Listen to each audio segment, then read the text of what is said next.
20세기 공자 도산 안창호.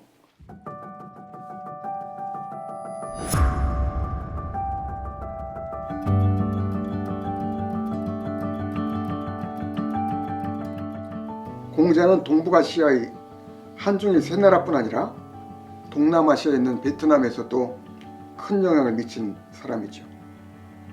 적어도 동아시아에서 인간의 삶과 정신, 사회와 국가에 이 공자처럼 크고 깊은 영향을 오래 미친 사람은 없다고 생각해요. 거의 2000년을 두고 영향을 미친 거지요. 아마 우리나라에도 오래 영향을 미쳤을 거예요. 조선왕조 때부터 영향을 미쳤다고 생각하잖아요. 안무제가 사군을 설치했다고 하잖아요. 낙랑군인이 무슨 군인에서. 그러니까 2000년 전부터 중국 문자가 들어오면서, 중국 문물이 들어오면서 유교가 들어왔다고 보니까 이 한민족에게 유교의 영향은 2000년이 넘어요. 불교는 오히려 더 훨씬 후대지. 근데 공자는 여러 가지 면에서 20세기 안창호와 매우 비슷하다고 봅니다. 공자는 어려서부터 예절을 중시하고 묻고 배우기를 좋아했다고 그래요. 20대 때부터 제자들을 가르쳐서 그의 제자가 3000명에 이른다고 해요. 안창호도 어려서부터 공부하는 거 좋아하고 예절 중시하고 묻고 배우고 가르치기를 중시했으니까 안창호는 20대 초부터 선생 노릇 했으니까 공자보다 더 먼저지. 그 점에서는. 그러니까 평생 선생 노릇 한 사람이에요. 안창호도.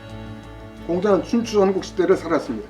주나라가 쇠퇴하고 제후의 나라들이 서로 패권을 다툼으로써 세상의 혼란과 무질서로 전쟁과 폭력으로 빠져드는 시대였어요. 그러니까 전쟁과 폭력의 시대, 혼란과 무질서로 빠져드는 시대, 그런 시대에 공자는 세상을 구원하여 평화롭고 의로운 세상이 되게 하려고 했던 거죠. 어지린, 공자를 기축시대의 중요한 성향이라고 보는 것은 인간의 본성을 어지린 사랑으로 봤다는 거죠. 그 인의 바탕에서 그 사상과 실천을 펼쳤죠. 그는 이 어지린 인을 인간 정신의 본질로 보고 국가 사회를 지탱하고 움직이는 원리로 보았어요.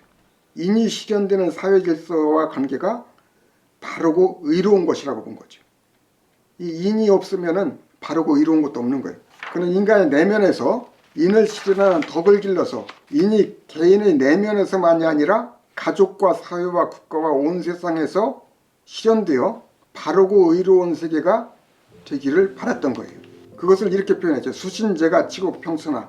인에서 시작해서 세상을 평화롭게 하는 그 공자의 길은 수신제가 치국평천하로 이렇게 압축해서 설명할 수 있었죠. 근데 공자는 쇠퇴해가는 주나라의 예법과 질서를 높이 평가했고 그것을 이상과 표준으로 삼았어요. 그러니까 과거의 예법과 질서를 모범과 법도와 기준으로 삼았던 거죠. 이렇게 된 건 아마 그 당시에 다른 기준이 될 만한 게 없으니까 미래라고 하는 것은 뭐 오지 않은 거잖아요. 없잖아요. 권위가 있고 기준이 될 만한 것이 주나라 예법밖에 없으니까 그날 주나라 예법을 얘기했다. 그나마 또 폭력을 휘두르고 전쟁을 하려고 하는 이 제후들을 설득할 수 있는, 움직일 수 있는 그나마 유일한 기준과 권위는 주나라 예법밖에 없는 거죠. 공자로서는 당시에는 당연하다고 볼 수 있을지 모르겠어요. 그래서 공자의 이 사상은 기본적으로 아주 보수적이죠. 과거를 기준으로 삼았으니까. 주나라의 질서와 제도를 따라서 신분과 위계를 구분하고 엄격히 지키려고 했어요. 그 가장 사랑했던 제자 안현이 죽었을 때 공자는 하늘이 나를 버렸다고 탄식을 했어요. 그러나 안현의 아버지가 아들의 장례를 위해서 공자의 수레를 빌려달라고 했을 때는 안현의 신분과 예법에 맞지 않는다면서 단호하게 거절했어요. 이 공자는 대부에 속하니까 자기가 타는 수레를 죽은 자기 제자에게 빌릴 수 없다는 거지. 예법에 맞지 않는다는 거예요. 그는 왕과 사직보다 민이 중요하다면서 민을 나라의 근본으로는 보았지만은 민을 통치의 대상으로 보았을 뿐 정치의 주체로는 결코 생각하지 못했어요. 그러니까 그 교육은 기본적으로 민을 위한 교육이 아니라 군왕과 지식인 엘리트 군자들을 위한 교육이죠.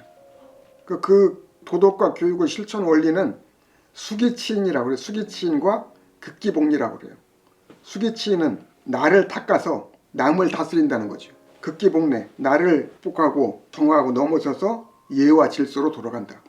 안창호는 공자하고 다른 거는 조선왕조가 낡고 쇠퇴하고 있었고 서양에서 새로운 문명과 새로운 국가 이념이 들어오면서 안창호는 처음부터 낡은 질서를 혁파하고 새로운 문명과 새로운 나라를 이룩하려고 했어요. 안창호는 처음부터 혁신적이었던 거죠. 미래지향적이었죠. 과거로 돌아가는 것이 아니라 앞으로 나아가려고 했어요. 그 점이 안창호가 이 공자와 같이 달라지는 점일 거예요. 그리고 철저하게 민중의 관점에서 민주적인 원리를 지켰어요. 그래서 안창호의 교육 대상은 민중이었죠. 민중을 나라의 주인과 주체로 깨워 일으키는 것. 안창호에게는 민중이 나라의 주인과 주체일 뿐 아니라 정치의 주체였습니다. 공자가 수기, 극기를 얘기했다면 안창호는 애기를 얘기했죠. 나를 사랑하는 걸 얘기했어요.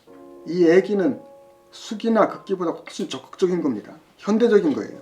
안창호도 인간의 덕력과 체력과 지력을 기름으로써 건전한 인격을 확립하고 조직과 단체의 단계를 이루고 민족의 독립과 통일을 이루어 세계의 번영과 평화를 이루려고 했다는 점에서는 공자처럼 개인에게서 시작해서 세상을 바로 세우는 데까지 하나로 꿰뚫려 있죠. 안창호가 늘 몸을 고치고 가정을 고치는 일에 힘쓰고 민족의 독립과 통일을 위해 헌신하고 세계 대공을 주장하는 것은 공자의 이 수신제가 치국평천하와 아주 비슷해요.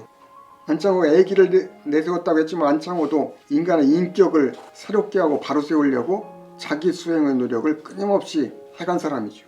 안창호는 인간의 자기 개조와 자아 혁신을 말하면서 민족의 개조와 강산의 개조를 말하고 공사병립, 활사개공, 세계대공을 말함으로써 개인도덕과 공공도덕을 통합하였습니다. 개인도덕과 공공도덕을 통합했다는 점에서는 안창호와 공자가 같을지 몰라요. 개인도덕과 사회 전체의 도덕을 통합하려고 했으니까. 근데 안창호가 좀 달라지는 거는 공사병립의 원칙을 분명하게 했어요. 공사병립. 공을 위해서 살을 희생한다는 것이 아니에요. 일규에서는 자아는 극기의 대상이고 수양의 대상이잖아요. 안창호에게서는 나라고 하는 것이 단순히 극복하거나 수양하는 대상이 아니야. 애기, 나를 살리는 거, 나를 높이 세우는 거, 이것이 안창호에는 매우 중요해요. 아마 이 점이 공자와 안창호가 크게 달라지는 점일 거예요. 공과 사를 병립시켜서 공의 영역과 사의 영역을 함께 강조했다.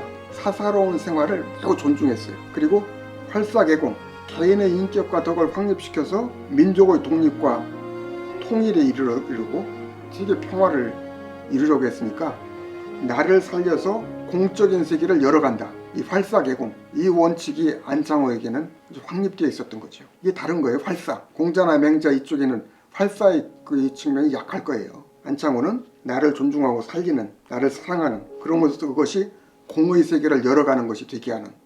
그러나 또 안창호는 공자와 마찬가지로 내면의 생각과 감정을 바로잡고 말과 행동, 마음가짐과 몸가짐을 바르게 하려고 애를 썼어요. 그는 말과 행동, 몸가짐과 마음가짐은 많은 사람에게 귀감이 되었다고 생각합니다.